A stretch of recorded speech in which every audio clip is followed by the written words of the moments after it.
Coming up on News Live at 6, the Syracuse University School of Architecture hosts its annual Lunar New Year celebration. I'll have more in a few. And what's that weather looking like right now? A lot of people heading to the Dome for that lacrosse game. Stick around to find out more. Plus, Hurrah's coffee shop reopened this week after a temporary closing. Our Sophia McVig will have the story. This is Citrus TV News Live at 6, your campus news leader. Lunar New Year starts next week, kicking off the Year of the Horse, but Syracuse University School of Architecture is hosting its annual celebration tonight. Welcome into News Live at 6. I'm Jackson Breslin. And I'm Elizabeth Gottlieb. Our Fiona McHugh is live from Slocum Hall to tell us more about the celebration. Fiona, how's it looking? Thanks, guys. Yeah, so Slocum Hall, for many international students, becomes a home away from home. But tonight, it's bringing traditions from their homes across the world to come here tonight. There's a dragon dance that's particularly special to everyone here. It's a super interesting and unique tradition. And there's also calligraphy, dumplings. Dean Speaks is also giving a talk, and many other speakers honoring East Asian traditions. I had the opportunity to sit down with some students and talk about the special dragon dance.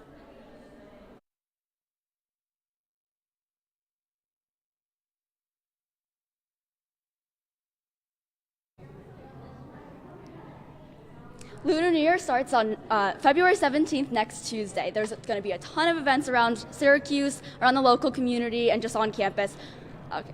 I'm Fiona McHugh, Lizzie and Jackson, back to you guys. Fiona, thank you for your coverage. The university will host a variety of events throughout the month to celebrate. Examples can be seen on the screen and include a craft night, festival, and Zodiac craft workshop. Looking for something to do to ring in this Valentine's weekend? Well, tonight from 6:30 to 8, the Community Folk Arts Center is hosting a Valentine's Paint and Sip. Attendees will be able to paint a wine glass and sip mocktails in the company of their friends or partners. The event is free to attend, and all materials will be provided.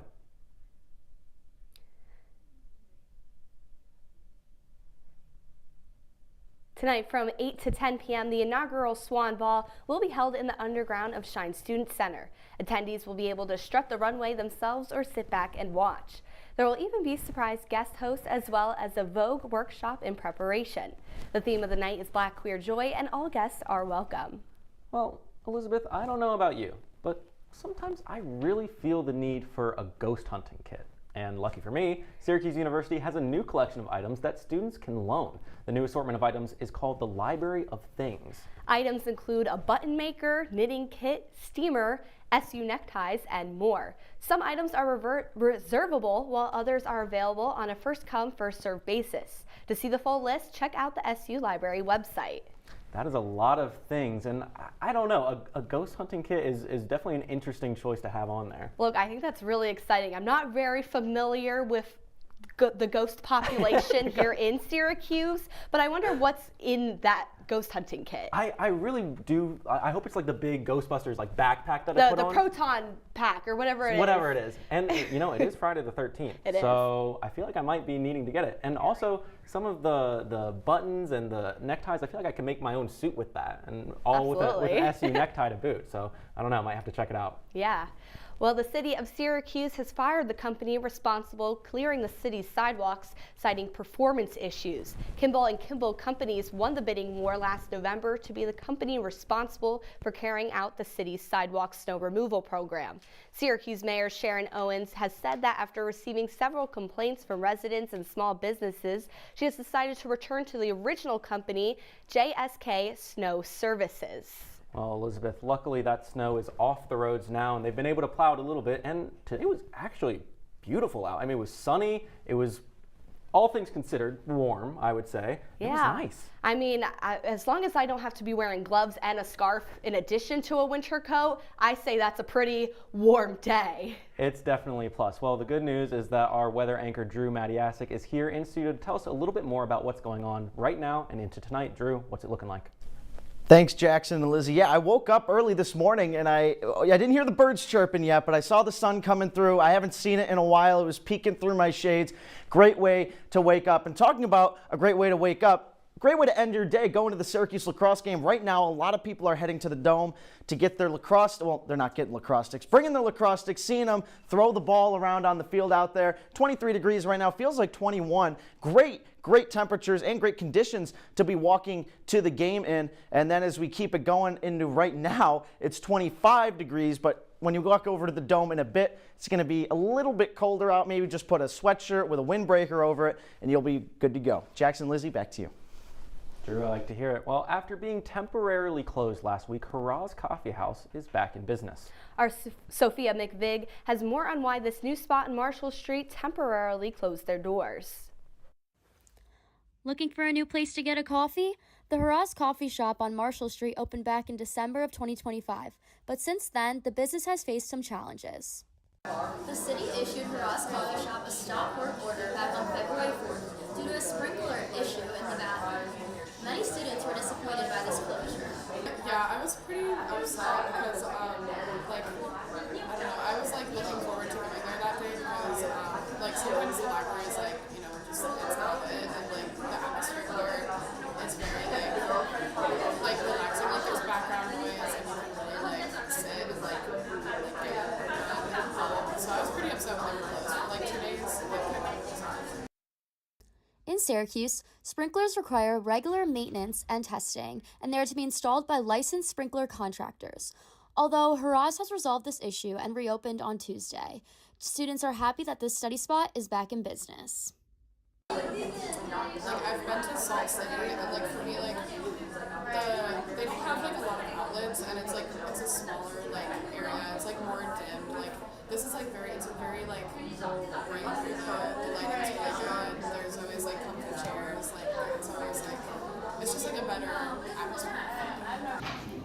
The owner of Hurrah's and the employees chose not to comment on the fire code violation. Sophia McVig, CitrusTV News.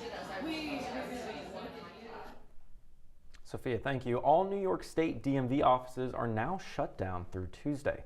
Offices will reopen at the start of the business day on Wednesday, February 18th, and all transactions and phone services will also resume.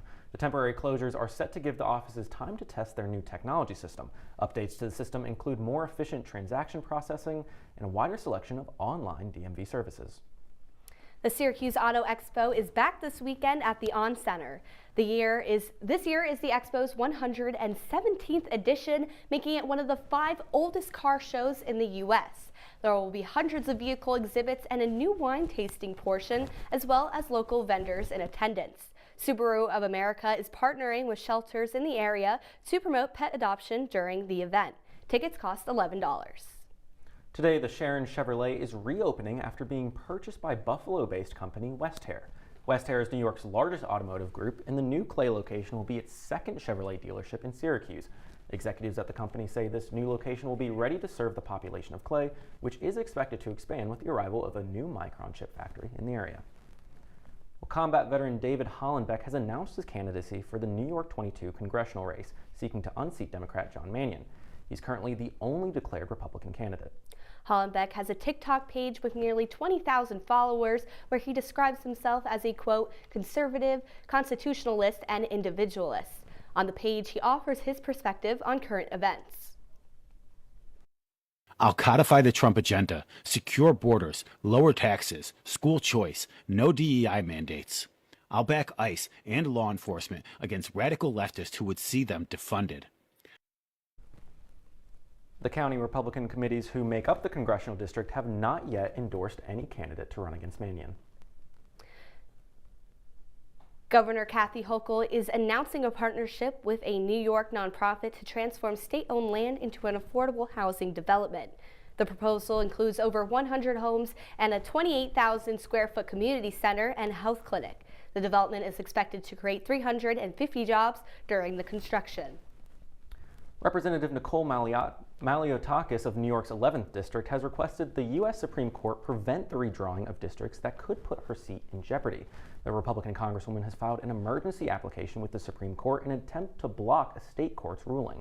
The state court has mandated that Matyasik district must be redrawn due to it currently disenfranchising Black and Latino voters. The Supreme Court is yet to respond to the application. The head of the Federal Transit Administration, Marcus J. Molinaro, has announced today that he will be leaving that position to run as a Republican for a New York State Assembly seat. Molinaro has prior experience in New York politics as a congressman for the state and ran for governor. Those close to Molinaro say this unusual move from a federal position to a Republican minority state assembly is due to mostly personal reasons and missing his old constituency. Coming up, the Department of Justice is suing Harvard University. We'll have the reasons why.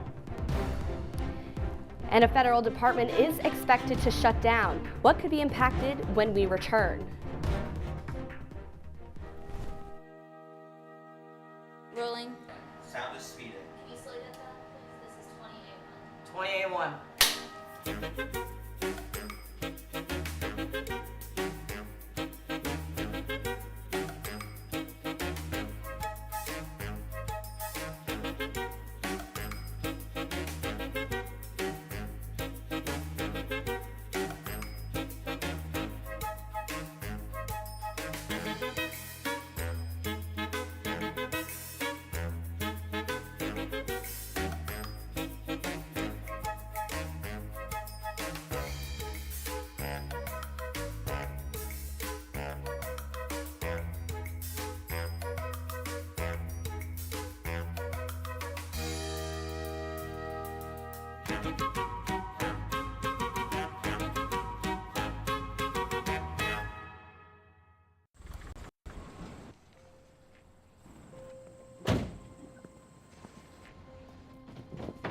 Dad, they took over my bedroom. Come on, come on. Okay, Dad. 1, 2, 3. Dad!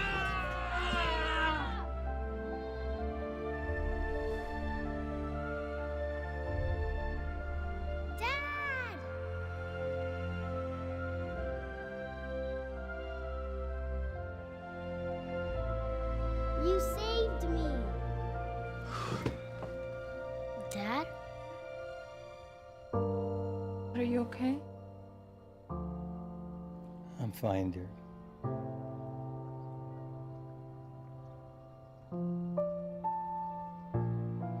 Your hero needs you now, and AARP is here to help. Find the care guides you need at aarp.org/caregiving. If you see news happening on campus, in Syracuse, or across the nation, call the Citrus TV newsroom, 315-443-1177, or tweet at Citrus TV News, your campus news leader. Welcome back to News Live at 6. The Department of Homeland Security is expected to shut down this weekend after failed negotiations between the White House and Democrats. Democrats say they won't approve funding without restrictions being placed on federal immigration operations in the wake of last month's fatal shootings of Renee Good and Alex Preddy. But ICE's work will mostly continue despite the shutdown because of a tax and spending cut that funded them $75 billion last year. Instead, the Federal Emergency Management Agency, or FEMA, will be affected by the shutdown. If the shutdown drags on for weeks, services like airport screening could also suffer. As talks in Oman about Iran's nuclear program continue, President Trump says he's sending a second aircraft carrier to the Middle East, saying, quote, "In case we don't make a deal, we'll need it," end quote. The largest carrier in the world, the USS Gerald R. Ford, will travel from the Caribbean Sea to join the USS Abraham Lincoln in the next month. Gulf Arab nations have warned any attack on Iran could spiral into a regional conflict in the Middle East. The Ford was previously deployed as part of Trump's military buildup in Venezuela that resulted in the capture of then-President Nicolas Maduro. Well, to the latest in South Carolina, where 2 men are dead and another is wounded after a shooting at South Carolina State University. An 8-hour lockdown on campus was lifted this morning, but classes for the day have been canceled. Authorities say there is no longer a threat, but no arrests have been made. This follows 2 shootings that took place at SCSU back in October. A 19-year-old woman was killed and 1 man was injured in those shootings. The Department of Justice is suing Harvard University after it refused to provide files to the Justice Department. These files from Harvard's Office of Admissions would indicate if Harvard stopped using affirmative action in their admissions process. Affirmative action in this case refers to admitting students to the university on the basis of race. Head of the DOJ's Civil Rights Division, Harmeet Dillon, says Harvard's refusal is a red flag, and if they have stopped discriminating, it should, quote, happily share the data necessary to prove it.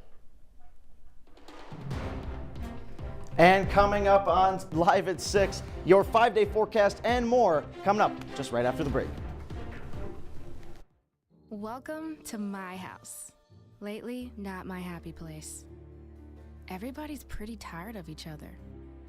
The parents were not themselves. My little brothers were morphing into small creatures. The walls were closing in. Clearly, a case of too much family, too close, 24/7. And there's a lot of that going around right now. If this sounds like your house, try going someplace new. YourLifeYourVoice.org. You'll find lots of ideas to help you handle the family stresses of being confined to close quarters. YourLifeYourVoice.org. It might not get you out of the house, but it could help you find a little more breathing room.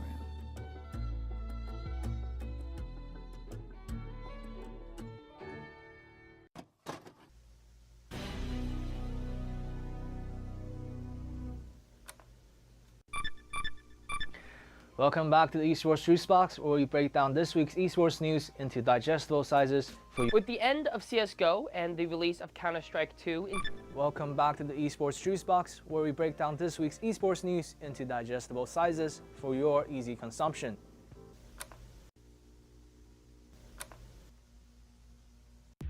From the CitrusTV Weather Center, this is SU's most accurate weather forecast. Welcome back to Live at 6. I'm Drew Matyasik. So right now it's about 22 degrees out. Clear skies, clear as can be. We said that earlier. It's been sunny all day long, and that's going to continue into tonight. Now, as we take a look at tonight, it's going to get up to 23 degrees. Feels like 21 degrees. It's going to stay around that same temperature all day long. And now as we take a look at our 5-day forecast here, temperatures are going to be climbing up throughout the week. Tomorrow is going to be a high of 34, but look at this on Monday. You're going to be walking to class. You can just wear a sweatshirt and get away with it. 43 degrees is the high. The low is the freezing point, 32 degrees. So we will see no snow. It's going to be cloudy. Hopefully those clouds can break up and we can get some sun in throughout your day. And now I want to take a little bit of time to talk about the Olympics right now. Two of my favorite players, Buffalo Sabres players, Rasmus Dahlin, Tage Thompson, they're in Italy right now. For Team USA and Team Sweden, taking on the Olympics, trying to get that gold medal. Hopefully we'll see them out on the ice. Hopefully they can get some bling, bring it back home to Buffalo because, well, we haven't seen that in our 50-year franchise history. Lizzie? Yeah, that's a little unfortunate, Drew. But with Valentine's Day right around the corner, getting chocolate for your special someone may be a little pricier. Market intelligence firm Data Assembly says consumer prices for chocolate have spiked more than 14% year over year. The price hike comes as a global shortage of cacao beans, the main ingredient in chocolate, continues. Extreme weather in West Africa is the culprit for a poor cacao bean harvest. The National Retail Federation is estimating that Americans will spend more than $2.5 billion on candy this year for Valentine's Day. Yeah, it's a little pricey. I don't know. I mean, I do love chocolate, and I love Valentine's Day. I think you have to. It's a day of love, but I don't know. That's pretty pricey for some chocolate. It's a bit much, but I think it is worth it. Enjoy the holiday and, you know, what comes with it, and that is chocolate. Yeah, it definitely is one of those days where it's kind of required that it's something Yes. that you have to get. But Yes. hopefully one thing that we don't have to worry about is SU getting a win tomorrow on Valentine's Day. I'm going to send it over to Adam. That's basketball, but first, we got number 1 versus number 2 on the lacrosse field. Could this be the lacrosse game of the century? I don't know, I wouldn't go that far, but it is exciting enough to talk about. We got sports coming up next. Stay with us.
Welcome to my house. Lately, not my happy place. Everybody's pretty tired of each other. The parents were not themselves. My little brothers were morphing into small creatures. The walls were closing in. Clearly, a case of too much family, too close, 24/7. And there's a lot of that going around right now. If this sounds like your house, try going someplace new. YourLifeYourVoice.org. You'll find lots of ideas to help you handle the family stresses of being confined to close quarters. YourLifeYourVoice.org. It might not get you out of the house, but it could help you find a little more breathing room.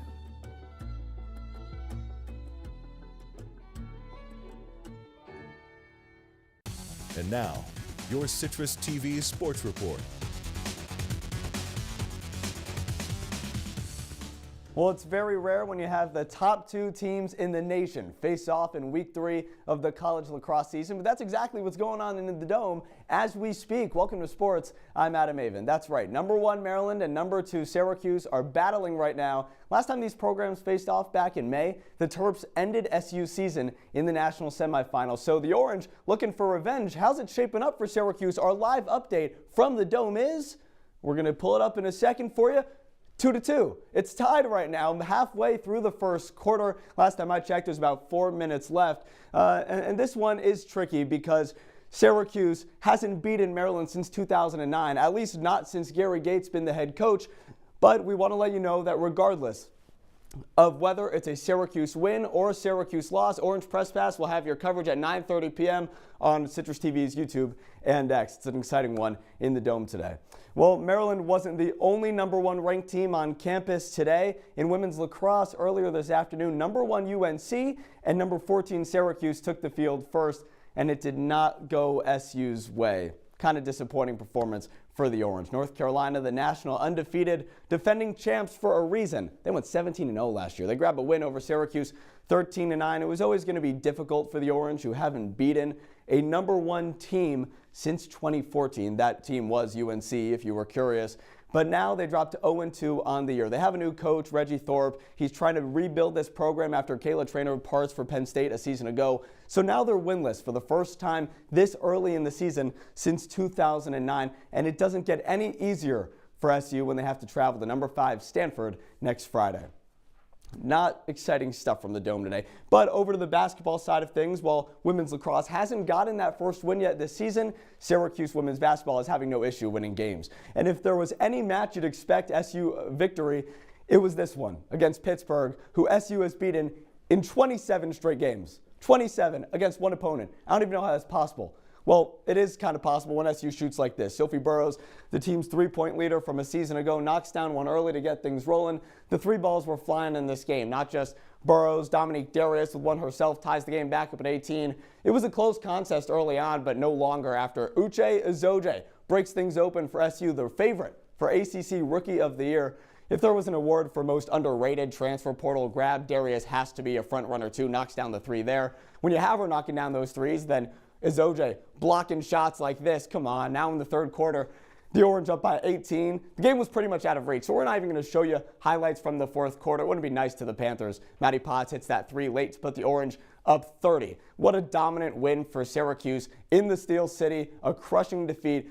Maddie Potts with a career-high 14 points en route to a 33-point win for Syracuse last night. 2 teams that are a rival in almost every single sport besides women's basketball. That's now 28 straight in which the Orange have defeated the Panthers. Coach Jack and her squad are back in action against Clemson on Sunday. But what about Syracuse men's basketball, who will be taking on a newer opponent in SMU? That's right, the Orange are facing off against SMU tomorrow on Valentine's Day. The Mustangs joined the ACC a season ago, so this will be the first time ever they're making the trek up from Dallas to Central New York. And Orange fans would love another home victory, with it being Valentine's Day, of course, but also because SMU ended Syracuse's season a year ago. So there are a lot of storylines right now happening on the Hill in both basketball and lacrosse specifically. There's just so much going on. If you're a Syracuse sports fan, you got to be loving this right now. Well, Adam, what would this lacrosse win mean for SU? Oh, it'd mean everything. I'm sure you've heard my voice. I've been yelling watching the game out there, updating the score for you guys. It's 2-2 right now as far as we know. And this win would be huge, mainly for the reason that Syracuse has yet to defeat Maryland in over a decade. So these are two teams that go back and forth. The last time Maryland was in the Dome, it was an overtime thriller. There was a lot of controversy with a replay review as to whether a Maryland player scored or not, and ultimately the Terps walked away with that victory. But that could have easily ended that streak for Syracuse, and now today in the 3-1-5, they have an opportunity to bounce back. It could be a really big one. Well, staying in the Dome, but shifting to the court, you just talked about it. SMU ended Syracuse's season last year. So what will it take for this SU men's team to get the win tomorrow?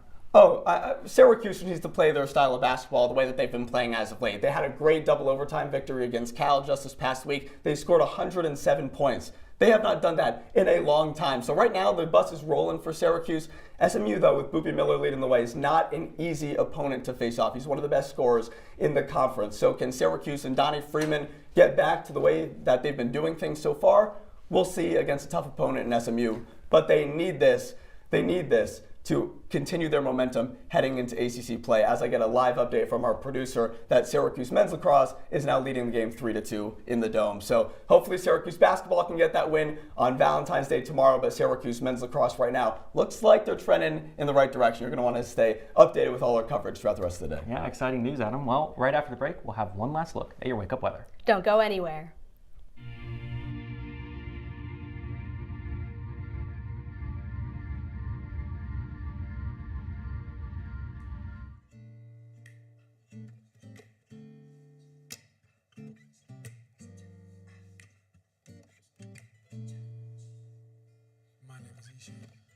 Hi, my name is Sadie Miller. My name is Luke Brady. I go by St. Luke.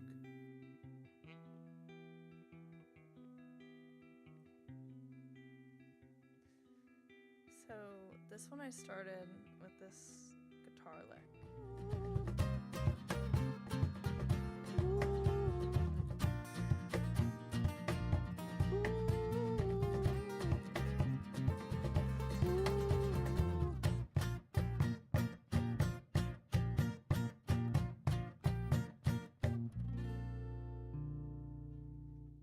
Stem is precise, no margin for error.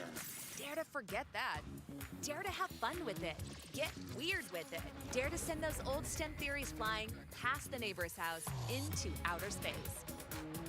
Dare to program something internet-breaking, record-breaking. Dare to blow their minds. Dare to learn the difference between sedimentary and metamorphic rock. Go find those rocks. Dare to keep daring. Dare to STEM. Check out She Can STEM to get started. Welcome back to Live at 6. When you wake up in the morning, it's going to be 31 degrees. And like I said earlier, you're going to have that sun shining through your windows once again. No birds, but you're going to have a little bit of sun. You're going to get that vitamin D that we all desperately need in Syracuse, that long-lost sun that we just haven't seen in what feels like forever. It's going to be a nice day tomorrow. Just going to warm up throughout the week. A great start to your Saturday. Drew, I feel like this is the first time that I've heard good news from you all semester, so I'm pretty glad that we're getting that news. But the film adaptation of Wuthering Heights premieres today. Now, the movie is based on the novel by Emily Bronte and features actors Jacob Elordi and Margot Robbie. The soundtrack for the film is by Charlie XCX and has also been released as an album today. Have you guys read the book in high school or maybe just in your free time? Well, you know, if you know me, I love classic English literature. No, I've never read the book, but I feel like I've watched the whole movie already because, like, you know, trailers nowadays just show the whole thing, and I've been seeing it nonstop, especially during the Super Bowl. It was on all the time. It was, Drew. I'm terrible at pop culture. I'm not a big fiction reader. You know, I stick to my nonfiction books. I watch some movies. I watch, you know, some of those classics, but I haven't heard a single thing about it. I feel like I'm more excited for the album than I am for the movie. Yes, I mean, I've seen that this isn't a very close adaptation of the book, so maybe not having that knowledge going into it will still be a really exciting experience. What album? Oh, it's Charlie XCX. Oh, for the movie. Yeah, she's doing the soundtrack. I'm with you with the pop culture. Yeah, no, I that's don't know. above my I head. think you might have to keep an eye on it. But that's Citrus TV News live at 6 for this Friday. Don't forget, you can follow us on X and Instagram at Citrus TV News. Now for the entire Citrus TV News team, I'm Elizabeth Gottlieb. And I'm Jackson Breslin. Have a great night and a happy Valentine's Day, Syracuse.